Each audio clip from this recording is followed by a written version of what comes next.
नमस्कार दोस्तों। तो आज हम आपको सुनाएंगे मकर संक्रांति पर सुनी जाने वाली चार दरवाजे की कहानी। मकर संक्रांति पर जो महिलाएं धर्मराज जी की कहानी सुनती हैं उन्हें इस दिन चार दरवाजे की कहानी अवश्य सुननी चाहिए।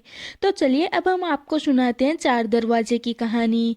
एक ब्राह्मणी थी जो हमेशा सारे नियम करती थी और वो धर्मराज जी की, पोपाबाई की, गाय माता की, सबकी कहानी पूरे नियम के साथ सुनती थी। इसके साथ ही वह बहुत ज्यादा दान पुण्य भी करती थी और हमेशा जरूरतमंदों की मदद करती थी। वह कभी गुस्सा नहीं होती थी और सबसे बहुत ही विनम्रता से बात करती थी। इसके बाद धीरे धीरे ब्राह्मणी के दिन करीब आ गए और उसकी मृत्यु हो गई।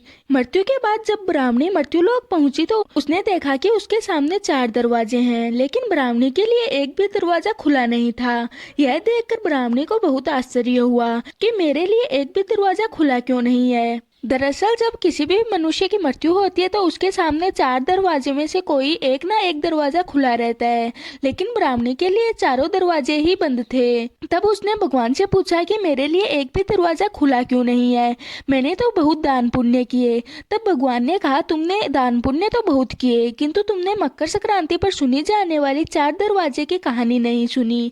तब ब्राह्मणी ने कहा, यह कौन सी कहानी होती है, मुझे तो इसके बारे में कुछ नहीं पता। तब भगवान ने बताया कि मकर संक्रांति पर चार दरवाजे की कहानी सुनकर इसका उद्यापन किया जाता है और भगवान विष्णु से ये दरवाजे खुलवाए जाते हैं। तब उसने कहा कि ये कैसे खुलवाए जाते हैं। तब भगवान ने बताया कि मकर संक्रांति के दिन चार चांदी के दरवाजे बनाकर उन्हें दान कर दो और इस दिन से चार दरवाजे की कहानी सुनना शुरू करो और अगले साल मकर संक्रांति के दिन इसका उद्यापन करो। तब ब्राह्मणी ने कहा कि अब मेरी मृत्यु हो गई है, अब मैं ये कैसे करूं। तब भगवान ने कहा कि एक काम करो, तुम अपने बेटे के स्वपन में जाओ और उसे कहो कि मकर संक्रांति पर भगवान विष्णु के मंदिर में जाकर चार चांदी के दरवाजे दान करे और साथ ही मंदिर के बाहर गरीबों को खूब दान पुण्य करे। तब बेटे बहू ने ऐसा ही किया। जैसे जैसे बेटे बहू ने चांदी के दरवाजे दान किए वैसे वैसे ब्राह्मणी के सामने दरवाजे खुलते गए। जब पहला दरवाजा खुला तो उसमें से गंगा यमुना जी निकल रही थी, तो ब्राह्मणी गंगा यमुना में खूब नहाई।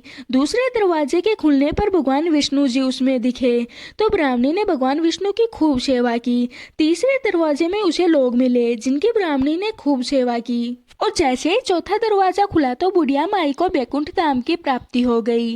इस प्रकार जो व्यक्ति मकर संक्रांति पर चार दरवाजे की कहानी सुनता है और भगवान विष्णु के मंदिर में चार चांदी के दरवाजे दान करता है उसे बैकुंठ धाम की प्राप्ति होती है। तो आज की हमारी वीडियो यहीं तक की थी। मैं आशा करती हूँ कि आज की हमारी वीडियो आपको पसंद आई होगी। अब हम मिलते हैं किसी और वीडियो के साथ।